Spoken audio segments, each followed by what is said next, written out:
नमस्कार, आप देख रहे हैं इंडिया टीवी। मैं हूं अमित पालित और वक्त हो गया है दमदार 10 का। दमदार 10 में सबसे पहले हम बात करेंगे बंगाल में रामनवमी पर हुए बवाल की। चुनाव से पहले बंगाल एक बार फिर से जल उठा है, पत्थर चल रहे हैं, आगजनी हो रही है और सवाल उठा है कि क्या वाकई बंगाल में हिंदू टारगेट पर हैं, क्योंकि रामनवमी पर एक बार फिर से हिंदुओं की आस्था से खिलवाड़ हुआ है। शोभा यात्रा पर पथराव हुआ और जमकर हिंसा हुई, वो भी एक नहीं दो जगहों पर। रामनवमी की शोभा यात्रा के दौरान पश्चिम बंगाल के मुर्शिदाबाद और पुरुलिया में हिंसा हुई। शोभा यात्रा पर पथराव किया गया।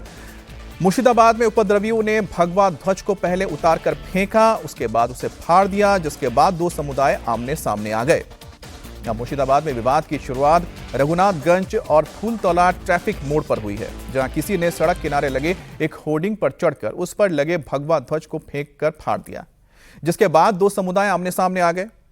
कुछ ही देर में पत्थरबाजी शुरू हो गई, कुछ दुकानों में तोड़फोड़ हुई और फिर कई दुकानों को आग के हवाले कर दिया गया। हालांकि हंगामे की आशंका को देखते हुए पहले से भारी तादाद में पुलिस फोर्स तैनात की गई थी, इसलिए एक्शन भी तुरंत हुआ। पुलिस ने लाठीचार्ज करके हालात को काबू में कर लिया, लेकिन इसे लेकर बीजेपी ममता सरकार पर हमलावर है। शुभेंदु अधिकारी ने सवाल तक पूछा है।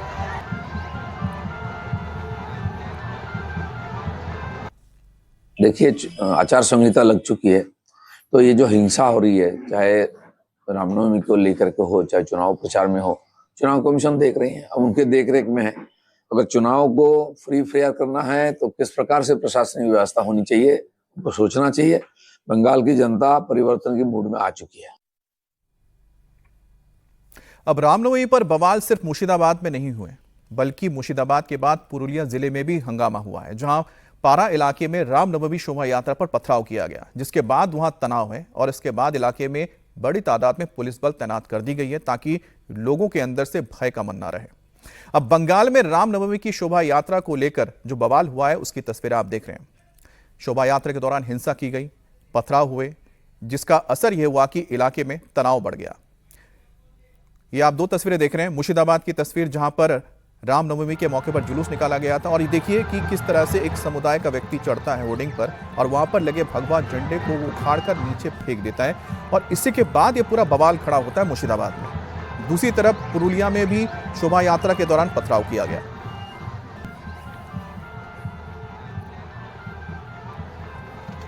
पुरुलिया जिले के अंदर जो पाड़ा बोल के जो एरिया है, पाड़ा में एक रामनवमी का जुलूस चल रहा था। उस जुलूस के ऊपर जिहादी लोगों ने पथराव किया है, हमला किया है और प्रशासन चुपचाप देखता रहा। बाद में प्रशासन हिंदू समाज के लोगों के ऊपर ही अत्याचार शुरू किया, लाठीचार्ज किया, ऐसा मुझे सूचना मिला। प्रशासन को और बाकी लोगों को मैं बोलना चाहता हूँ, 1 महीना के बाद अपना सरकार होने जा रहा है। अभी जितना टॉर्चर करने का दीदी आप कर लो, लेकिन 1 महीना के बाद भाजपा की सरकार बनने जा रही है। पूरा इंक्वायरी होगा, कोई जिहादी छोड़ा नहीं जाएगा। तो आपने सुना कि किस तरह से यहां पर बीजेपी के नेता बता रहे हैं कि वहां पर किस तरह के हालात हुए हैं। अब सिर्फ ये जो आपने अभी हिंसा देखी और यहां पर जो कुछ हुआ, अब इसका असर सिर्फ बंगाल तक नहीं रहा, जो पूरे देश में इस तरह के हालात को देख चुके हैं, जैसे कि हैदराबाद, वहां पर भी मौजूद नेता इस पर अपना बयान रख रहे हैं। अब हैदराबाद से एक बयान आया है, टी राजा सिंह ने कहा है कि जहां जहां हिंदू साथ नहीं है, वहां वहां हिंदुओं को टारगेट किया जा रहा है। भगवान श्री रामचंद्र जी ने अपनी तीर और अपनी कमान नहीं छोड़ी मेरे मित्रों, क्योंकि भगवान श्री रामचंद्र जी को पता था कि दुश्मन कहीं से भी आ सकता है।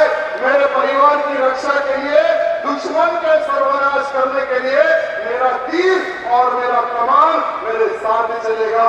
ये हमारे भगवान श्री रामचंद्र जी की सोच थी मेरे मित्रों। आज हम देख रहे हैं 500 साल पहले हिंदुओं को उनके त्योहार मनाने पर जीजिया टैक्स देना पड़ता था। जीजिया टैक्स 500 साल पहले। मेरे मित्रों, 500 साल होने के बाद में भी आज मुगलों की नाजायज औलादें हमारे हिंदुओं पर हमला कर रही है, हमारे त्योहारों पर पत्थर फेंक रही है। मेरे मित्रों, आज ही के दिन बंगाल में हिंदुओं पर पत्थर फेंके जा रहे हैं। आज ही के दिन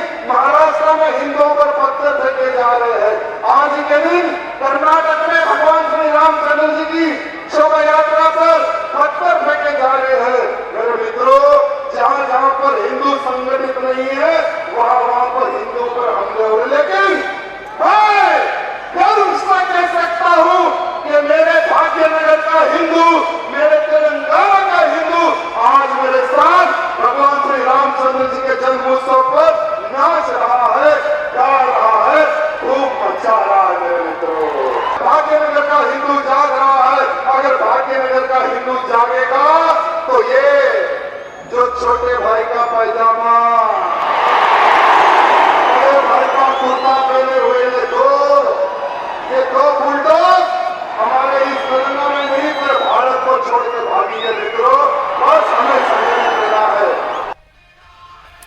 देखिए जिस तरह से यहाँ पर आपने जो राजा साहब हैं उनका बयान सुना, और ये हैदराबाद में अपने इलाके में बहुत पॉपुलर हैं और लगातार वो हिंदुओं को लेकर अपनी बात करते हैं और खुलकर बोलते हैं और ओवैसी बंधुओं के ऊपर टारगेट भी करते हैं। लेकिन बंगाल में हम अपनी चर्चा शुरू करें तो समझिए जहाँ पर ये हिंसा हुई है मुर्शिदाबाद। अब मुर्शिदाबाद में आप सोचिए कि 66% यानी 66% वहाँ पर मुस्लिम हैं और हिंदुओं की आबादी कितनी है? 33%, लगभग डबल है। अब सोचिए कि जहाँ पर इस तरह के हालात हों वहाँ पर आखिरकार जो मेजॉरिटी समुदाय है उसको माइनॉरिटी समुदाय से क्या दिक्कत आ गई? क्योंकि जिस तरह से आप देखते हैं कि देश के अंदर तो माइनॉरिटी किसको बोला जाता है? मुस्लिमों को बोला जाता है, क्योंकि उनकी आबादी हिंदुओं के हिसाब से देखा जाए तो कम है, लेकिन वो आराम से अपना हर कोई त्यौहार मनाते हैं। लेकिन जहाँ पर वो मेजॉरिटी में है वहाँ पर आखिरकार इस तरह की वारदात क्यों हो जाती है, इस तरह की घटनाएं क्यों हो जाती है? हमारे साथ दो खास मेहमान भी है, राजकुमार जी हमारे साथ हैं, सीनियर जर्नलिस्ट, इसके अलावा हमारे साथ अजीत द्विवेदी जी हैं, रोज़ाना आप इनसे मिलते ही हैं। और सबसे बड़ी बात सर यह कि ना इस पूरे में मैंने जरा आंकड़ा इसलिए दिया, ये संयोग है या प्रयोग है? अगर प्रयोग है तो कौन कर रहा है? नहीं, देखिए ये इस तरह की घटनाएं दो मौके आते हैं आमतौर पर हम लोगों ने देखा है, और बंगाल में, बिहार में, झारखंड में, ये तीन इलाकों में हमने देखा है कि सटे इलाके हैं। हाँ, ये तीनों एक ही इलाके हैं और एक समय तो एक ही राज्य था सब। तो रामनवमी के मौके पर जब जुलूस निकलता है, राम जी की शोभा यात्रा निकलती है, और जब मुहर्रम के जुलूस निकलते हैं, ताजिया के का जुलूस होता है, तो इस तरह की घटनाएं होती हैं। और ये आमतौर पर कुछ इलाके तो ऐसे आइडेंटिफाइड हैं, बंगाल में मुर्शिदाबाद है, झारखंड में हजारीबाग का इलाका है, रामगढ़ का इलाका है, इन इलाकों में होता ही होता है, इस तरह की चीजें होती हैं। अब चुनाव के साल में, वही चुनाव के महीने में, अब चुनाव का महीना हम कह सकते हैं कि शुरू हो गया, अभी तो क्या चुनाव 1 महीने 23 अप्रैल को पहले चरण का चुनाव है, उसमें ये होना सिर्फ संयोग नहीं हो सकता है। एक उसको हर बार होता है, ये एक ठीक है, एक इतिहास है, लेकिन ये संयोग नहीं है। इसका मकसद विशुद्ध रूप से पोलराइजेशन करना, एक उत्तेजित करना लोगों को, एक आक्रामक माहौल बनाना, ये होता है। लेकिन हम जो आपने कहा उसमें, उस मामले में सबसे अभी सेंसिबल बयान हमने दिलीप घोष साहब का सुना। पुराने नेता हैं, भारतीय जनता पार्टी के अध्यक्ष रहे हैं, और उन्हीं के कमान में भाजपा बंगाल में सबसे बड़ी जीत हासिल की है। 2019 और 21 दोनों वो अध्यक्ष थे। उन्होंने कहा, उन्होंने अच्छी बात कही कि ये चुनाव आयोग की निगरानी में हो रहा है अब, और हम लोगों को ये जानकारी है कि मार्च फर्स्ट वीक से अर्धसैनिक बलों, केंद्रीय बलों की तैनाती भी बंगाल में हो रही है, और उसके बाद अब आचार संहिता लगी हुई है। चुनाव आयोग ने दर्जनों बड़े अधिकारियों को बदला है बंगाल के। तो ये इस मामले में चुनाव आयोग की भी एक जिम्मेदारी बनती है कि आप इस तरह से, अगर आप वहां पूरे प्रदेश में जो मेजोरिटी है हिंदू की, अगर वहां वो माइनॉरिटी है, तो उसके इंटरेस्ट को कौन प्रोटेक्ट करेगा? उसके राष्ट्रीय, उसका जो त्यौहार है, धार्मिक त्यौहार है, उसको भी अगर ठीक ढंग से नहीं मनाने दिया जाएगा तो इसकी जिम्मेदारी किसकी होगी? राज्य प्रशासन की है, पुलिस की भी है, लेकिन चुनाव आयोग की भी है। आपका पॉइंट बिल्कुल ठीक। उन्होंने जो दिलीप घोष ने कहा, हम उस बात को आगे बढ़ा रहे हैं, और इसमें विशुद्ध रूप से राजनीति है, जो हमने पहले कह दिया, एक संयोग नहीं, एक प्रयोग है। मैं उसी पर चुनाव है, हाँ, उस प्रयोग है और पोलराइज करने की कोशिश है। आप देखिए इस पूरे इलाके में हम लोग और थोड़ा डिटेल में बात कर सकते हैं इसमें, कि जो सिर्फ 2 विधानसभा में भारतीय जनता पार्टी जीती है, सिर्फ 2 ही में 20 में से। तो टोटल यहाँ पर 20 सीटें हैं, जैसे मुर्शिदाबाद में, उसमें बीजेपी के पास 2 सीटें हैं, और 20 यहाँ पर सीटें टीएमसी के पास, 18 सीटें तृणमूल कांग्रेस के पास है, और लोकसभा में अब 3 लोकसभा सीटें आती हैं इसमें। बहरामपुर आती है, जो पहले मुर्शिदाबाद है, और वो जंगीपुर है। तो ये इस तीनों में जो है, जो हालात हैं, वो पूरी तरह से, मतलब एक तरफा चुनाव है ममता बनर्जी के पक्ष में, तृणमूल कांग्रेस के पक्ष में होता है, और बहुत ही कुछ होगा तभी बीजेपी के लिए स्थिति नहीं बदल सकती है इसमें। अब सवाल है कि जब बीजेपी को कोई फायदा नहीं है अगर इस तरह के पोलराइजेशन से, तो जिनको फायदा है वो कर रहे हैं। यहाँ ये देखने की हम एक बारीक बात कह रहे हैं अमित जी, कि ये बीजेपी को बहुत फायदा नहीं होना पोलराइजेशन के बाद। क्या फायदा? जो कट्टरपंथी, जो मुस्लिम समुदाय के भीतर जो लड़ाइयां शुरू हुई हैं, जो हुमायूं कबीर ने एक पार्टी बनाई है, असदुद्दीन ओवैसी उनके साथ तालमेल कर रहे हैं, इनकी लड़ाई ममता बनर्जी से है, इनकी लड़ाई कांग्रेस पार्टी से है। तो ये ज्यादा से ज्यादा कट्टरपंथी कौन है, कौन ज्यादा मुस्लिम वोट ले, ये उसकी लड़ाई है। उसकी सर वजह मैं इसलिए बताना चाहता हूं, क्योंकि राजकुमार सर मैं आपके पास ही आ रहा हूं, क्योंकि एक बार जरा आंकड़ा मैं आपको बता दूं तो आप थोड़ा और बेहतर समझ पाएंगे, जिसका जिक्र अभी अजीत जी ने कहा। अब 2021 का इन्होंने आंकड़ा बता दिया कि विधानसभा चुनाव जो हुए थे उसमें 22 में से जो 20 सीटें टीएमसी के पास गई, 2 गई थी यहां पर बीजेपी के पास। लेकिन जब 2024 में लोकसभा के चुनाव हुए, उसको अगर आप थोड़ा सा विधानसभा के हिसाब से देखें तो आंकड़ा बदलता है। आंकड़ा कैसे बदलता है? तब टीएमसी के खाते में आ जाती है 14 सीटें, और बीजेपी के पास चली जाती हैं 3 सीटें विधानसभा के हिसाब से, कांग्रेस के पास 4 चली जाती हैं और 1 चली जाती है लेफ्ट के पास सर मुर्शिदाबाद में। 2024 के जो वोटिंग पैटर्न के हिसाब से क्या यही वजह है कि जो प्रयोग जिसका जिक्र कर रहे हैं कि प्रयोग किया गया ताकि संयोग ना लगे? देखिए, एक बात बहुत स्पष्ट है कि इस तरह की घटनाएं जहां भी होती हैं, संयोग अब नहीं होते। ये प्रयोग 20 साल पहले होते थे, 25 साल पहले होते थे, अब ये बाकायदा प्रयोग होता है और सुनियोजित तरीके से होता है। प्रयोग कौन करता है उसका इशारा अजीत जी ने भी कर दिया, आप भी बता ही तो रहे हैं। बता दीजिए ना, जो वहां का समीकरण है वो बताता तो इसमें है। क्या कि मुर्शिदाबाद में क्या टीएमसी को इससे फायदा होगा कि हुमायूं कबीर को फायदा होगा या कि कांग्रेस को फायदा होगा? देखिए, मोटे तौर पर सीट वाइज समीकरण अलग अलग हो सकता है। आपने कहा 22 सीटें हैं, किस सीट पे क्या असर होगा, लेकिन कुल मिलाकर के फायदा उनको होगा जिनका वोट बैंक माइनॉरिटीज से आता है। तो सर उसमें हो गई ना, और बहुत क्लियर उसमें डिवीजन की लड़ाई है। टीएमसी हो गई, इसके बाद हुमायूं कबीर हो गए, और सीपीएम हो गए, लेफ्ट और कांग्रेस हो गए, 4 लोग हैं। 4 लोग हैं। दूसरी बात, मैं एक जो बड़ी बात कह रहा हूं कि ये झगड़ा हुआ मुर्शिदाबाद में या पुरुलिया में, एक तो हमें याद रखना चाहिए कि ऐसी रामनवमी हाल के दशकों में शायद ही कोई गई होगी जब इस तरह की घटनाएं वहां ना हुई हो। बाकी जो नेबरिंग स्टेट्स का भी जिक्र जी ने किया, तो ये बराबर प्रयोग होता है। दूसरा, घटना खाली मुर्शिदाबाद में हुई हो, पुरुलिया में हो, लेकिन जो पोलराइजेशन की कोशिश है पूरे बंगाल में, मैसेज अक्रॉस द स्टेट जाता है। तीसरी बात, अगर इलेक्शन कमीशन के कंट्रोल में चीजें हैं, आचार संहिता लागू होने के बाद होती हैं, तो कहीं ना कहीं राजनीतिक दलों की जो पोलराइजेशन कर रहे हैं उनके अलावा जो मशीनरी है सरकारी, उसकी भी जिम्मेदारी बनती है। उनके पास भी ट्रैक रिकॉर्ड होता है कि कब कब किन किन क्षेत्रों में किस तरह की घटनाएं होती रही हैं और उनकी आशंका है। तो उसको ध्यान में रखते हुए उन्होंने पर्याप्त तैयारी क्यों नहीं की। चौथी बड़ी बात जो मैं कह रहा हूं कि इसके राजनीतिक हानि लाभ होते हैं, इसीलिए प्रयोग किए जाते हैं, और खाली बंगाल में नहीं होते, बाकी राज्यों में भी होते हैं। हमें यह समझना होगा कि राजनीतिक हानि लाभ तात्कालिक होते हैं, लेकिन इससे होने वाला जो नुकसान है वो समाज को लंबे समय तक झेलना पड़ता है। सर आगे हम बढ़ते जा रहे हैं, लेकिन अजीत जी जाने से पहले एक छोटा सा मैं आपसे रिएक्शन चाह रहा हूं, वो पुरुलिया को लेकर, क्योंकि पुरुलिया में जो अगर आबादी है वो मुस्लिमों की करीब 8% है और हिंदू 80% है, तो वहां पर किसको क्या फायदा हो रहा है? नहीं, ये इसकी भी इधर की भी हिस्ट्री है एकदम। आप देखिए, एकदम नॉर्थ में, एक तो ऊपर की बात कर ली हम लोगों ने, अब हमारे नीचे एकदम नीचे मतलब साउथ ऑफ द कोलकाता, एकदम झारखंड के साथ लगा हुआ ये इलाका जंगल महल का इलाका है, झाड़ग्राम है, बांकुड़ा है, ये इलाका है। इस इलाके में भी एक इसका फायदा क्या होगा, अगर हम लोग बात कर रहे हैं कि मुर्शिदाबाद में जो होगा, जिनके पास मुस्लिम वोट आधार है या हिंदू वोट, यहाँ हिंदू वोट आधार को, यहाँ हिंदू वोट पोलराइज होना ये जरूरी है। एक बात उस आंकड़े में जो आपने लोकसभा की बात कही, 2 लाइन में खत्म कर दें उसको, क्या लोकसभा चुनाव में वोटिंग पैटर्न अलग होता है, पश्चिम बंगाल में भी होता है और बहुत जगह होता है, और असेंबली में वोटिंग पैटर्न बदल जाता है। लोकसभा चुनाव में ऑलमोस्ट 2% वोट ज्यादा मिलता है भारतीय जनता पार्टी को, असेंबली में वो वोट एकदम से शिफ्ट होता है तृणमूल कांग्रेस की तरफ।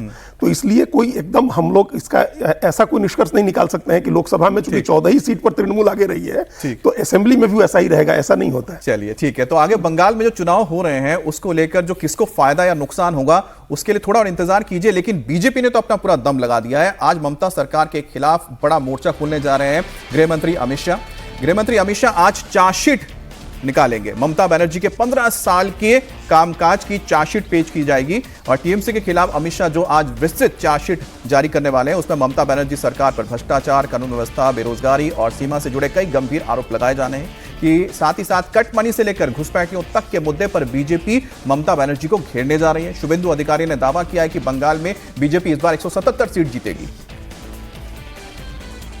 हिंदू संस्कृति है, ये बंगाली हिंदू का होमलैंड है। मोहम्मद अली जिन्ना इसको पाकिस्तान ले जाने का कोशिश किया इस्लामिक कंट्री में, और 1947 20 जून डॉक्टर श्यामा प्रसाद मुखर्जी और स्वामी प्रणवानंद इनको रोक दिया था। ये बंगाली हिंदू का होमलैंड है। हम भारतीय है, हम सनातनी है, हम हिंदू है। हम इस बार बांटने वाला नहीं है। ममता बनर्जी के खिलाफ आप लीडर ऑपोजिशन रहे, ममता की लीडर ऑफ ऑपोजिशन के तौर पे आपने क्या कमियां देखी और 77 से आंकड़ा कहां जाते हुए देख रहे हैं आप? 177 प्लस होगा। तो दावा 177 प्लस होगा, लेकिन दीदी भी बैठी नहीं है। अगर चार्जशीट आने वाला है तो दीदी रोज रिपोर्ट निकाल रही है सरकार की। किसकी? केंद्र सरकार की। बंगाल में बीजेपी को अब चुनौती देने के लिए दीदी ने गैस को पकड़ लिया, गैस का मुद्दा। अब दीदी क्या कह रही है आपको मैं बताता हूं। ममता बनर्जी ने बयान दिया है। उनका कहना है कि जनता से मुद्दों को भटकाने के लिए धर्म का इस्तेमाल किया जा रहा है, जबकि देश भर में लोग पेट्रोल, डीजल और गैस की किल्लत से परेशान हैं। अब बंगाल में जो गैस प्रोडक्शन होता है उसको लेकर भी दीदी ने अल्टीमेटम दिया। उनका कहना है कि बंगाल में जो गैस पैदा हो रहा है हल्दिया में, वो किसी भी हालत से बंगाल से बाहर ना जाए। पेट्रोल तो अवेलेबल আছে আমাদের এখানে, আর গ্যাসও অ্যাভেলেবেল আছে। আমি চাই না আমাদের এখানে হলদিয়াতে যে গ্যাস প্রোডাকশন হয় সব পুলিশ অফিসারদের চেঞ্জ করে দিয়ে, ডিএমদের চেঞ্জ করে দিয়ে বাংলায় যে গ্যাস প্রোডাকশন হয় সেই সিলিন্ডার যেন বাইরে না যায়। আর দ্বিতীয় কথা হচ্ছে আমার এই যে 10 লক্ষ লোক বাইরে থেকে ইলেকশনের সময় ডিউটি করতে আসবে, হাজার হাজার লোক, তাদের গ্যাস দিতে গিয়ে বাংলার লোকের যেন গ্যাসের প্রবলেম না হয়। अब अजीत जी, जो चार्जशीट की बात हो रही है उसमें कट मनी हो, भ्रष्टाचार हो, वो बंगाल के हर कोई जानता है। किसी से पूछेंगे उसमें हामी भरेगा। बिल्कुल। लेकिन साथ में जो चार्जशीट लेकर आया जाएगा, क्या आपको लग रहा है कि इस बार भी कुछ इसका फायदा बीजेपी को मिलने जा रहा है? जहां शुभेंदु अधिकारी कह रहे हैं कि 77 से 100 हो जाएंगे। देखिए, ये उन्होंने 77 सीटें पिछली बार जीते थे, तो 177 कहने का मतलब उन्होंने 100 मिला दिया उसमें। हालांकि तृणमूल कांग्रेस ने इसको पकड़ लिया। सयानी घोष को हम लोग कल सुन रहे थे, जो एमपी हैं, उन्होंने कहा कि 177 का फिगर, एग्जैक्ट फिगर कैसे आया, क्या चुनाव आयोग से आपकी मिली भगत है, क्या आपने कुछ सेटिंग की है? ऐसी कोई बात नहीं थी। वो तो उन्होंने 77 में 100 जोड़ दिए सीधे कि 100 बढ़ जाएंगे, लेकिन तृणमूल ने इसको भी पकड़ा। तो खैर वो एक अलग बात है। ये जो चार्जशीट आएगी, इतने मुद्दे हैं 15 साल में। एक तो एंटी इनकम्बेंसी है, बंगाल के लोग लगातार परेशान हैं, रोजगार की व्यवस्था नहीं हो रही है। एक औद्योगिक राज्य जो था वहाँ उद्योग धंधे बंद हो गए हैं, बाहर पलायन हो रहा है, तमाम दूसरी चीजें। ये जो कट मनी की बात है या सिंडिकेट चलाने की बात है, ये इतना बड़ा मुद्दा है बंगाल के लोगों के लिए कि इसको एड्रेस करने की जरूरत है। हमने लोगों से बात की, हम तो लगातार वहाँ देख रहे हैं इस बात को। लोग बता रहे हैं कि आपको अपने घर में कंस्ट्रक्शन कराना है अपनी जमीन पर, तो आपको एक सर्टेन अमाउंट पर स्क्वायर फीट देना है सिंडिकेट के लोगों को। आप अपने घर में एसी बदलवाना है, अब इस गर्मी में हमने लोगों से पूछा, तो आपको कमीशन दे, आपको एक पैसा देना होगा। वहां जो क्लब्स बने हुए हैं और जो सिंडिकेट बने हुए हैं तृणमूल कांग्रेस के, तो ये एक ऐसी चीज है जो देश के दूसरे किसी राज्य में जिसकी कल्पना नहीं की जा सकती, वो बंगाल में होता है। सर, अकल्पनीय एक और चीज है उसमें, बंगाल में अगर आपको घर बनाना है और आप चाहते हैं कि ईंट पत्थर बालू लेकर आएंगे, तो वो भी सिंडिकेट से खरीदना पड़ेगा। वो आपको बताएंगे लोग कि कहां से खरीदना, आप किसी और के पास नहीं जा सकते हैं। और ये लेफ्ट के टाइम से ये चल रहा है, इसको और इंस्टीट्यूशनलाइज किया है ममता बनर्जी ने इन चीजों को। तो ये सब बताना चाहिए, तो लोग जान भी रहे हैं। असली चीज अमित जी उसमें ये है जो कहा शुभेंदु अधिकारी ने, कि ये कल्चरल जमीन है, जो बांग्ला भाषी हिंदू है उसकी जमीन है और उसको बचाना है। बांग्ला भाषी हिंदू अगर आता है बीजेपी के साथ, तो यही बात है ना सर। बंगाल में क्या है कि बंगाल में जो चुनाव हो रहे हैं और बंगाल में जो राजनीति होती है उसमें भावनात्मक चीजें ज्यादा जुड़ी होती है, ना कि धर्म और जाति ये ज्यादा मायने रखते हैं। और यही वजह कि शुभेंदु अधिकारी भी देखिए, बीजेपी ने भी अपना टोन बदला है। अब वो बंगाल की अस्मिता को लेकर ज्यादा बात कर रहे हैं। लेकिन ममता बनर्जी भले ही गैस का जिक्र करती हूं, गैस को लेकर अपना बयान देती हूं, लेकिन केंद्र सरकार लगातार ये कोशिश कर रही है कि किसी को भी गैस या तेल की दिक्कत ना हो। ममता बनर्जी चुनाव में इसे हथियार की तरह इस्तेमाल करना चाहती है, लेकिन दूसरी तरफ क्या हो रहा है, तेल गैस को लेकर प्रधानमंत्री लगातार एक्शन में है। प्रधानमंत्री मोदी ने मुख्यमंत्रियों के साथ मीटिंग की है। मीटिंग में करीब 2.25 घंटे तक उन्होंने लोगों की बातें सुनी है, समस्याएं सुनी है। मीटिंग वीडियो कॉन्फ्रेंसिंग के जरिए हुआ है, जिसमें रक्षा मंत्री राजनाथ सिंह, गृह मंत्री अमित शाह के अलावा यूपी के सीएम योगी आदित्यनाथ, महाराष्ट्र के सीएम देवेंद्र फडणवीस, पुष्कर सिंह धामी, भगवंत मान, हेमंत सोरेन, रेवंत रेड्डी, सुखविंदर सिंह सुक्खू और उमर अब्दुल्ला समेत कई राज्यों के मुख्यमंत्री मीटिंग में मौजूद थे। और सरकार ने साफ कहा है कि देश में लॉकडाउन नहीं लगने जा रहा है। सीएम के साथ मीटिंग में पीएम मोदी ने राज्यों से सप्लाई चेन को ठीक करने के लिए कहा है। तो कुल मिलाकर देखा जाए तो प्रधानमंत्री ने साफ कर दिया है कि मिडिल ईस्ट में जो जंग जारी है वो तो हम कुछ नहीं कर सकते, क्योंकि हमारी लड़ाई है ही नहीं। जिनकी लड़ाई वो लड़ते रहेंगे, लेकिन हमें अपने आप को ठीक रखना है, उसके लिए मीटिंग हुई है। इस वक्त आपको बता दें कि हॉर्मुज स्टेट ऑफ हॉर्मुज को लेकर ट्रंप भी लगातार यही कह रहे हैं कि, और संदेश भी दे रहे हैं कि मेरी पूरी कोशिश है कि मैं इसको खुलवा दूंगा। लेकिन नेपाल में क्या हो रहा है, नेपाल में सरकार के एक्शन की बात सामने आई है। नया सरकार यहां पर आ चुकी है। नई सरकार के साथ ही पूर्व प्रधानमंत्री की गिरफ्तारी क्यों कर ली गई है, इन सभी खबरों पर बात होगी सुबह 10:30 बजे।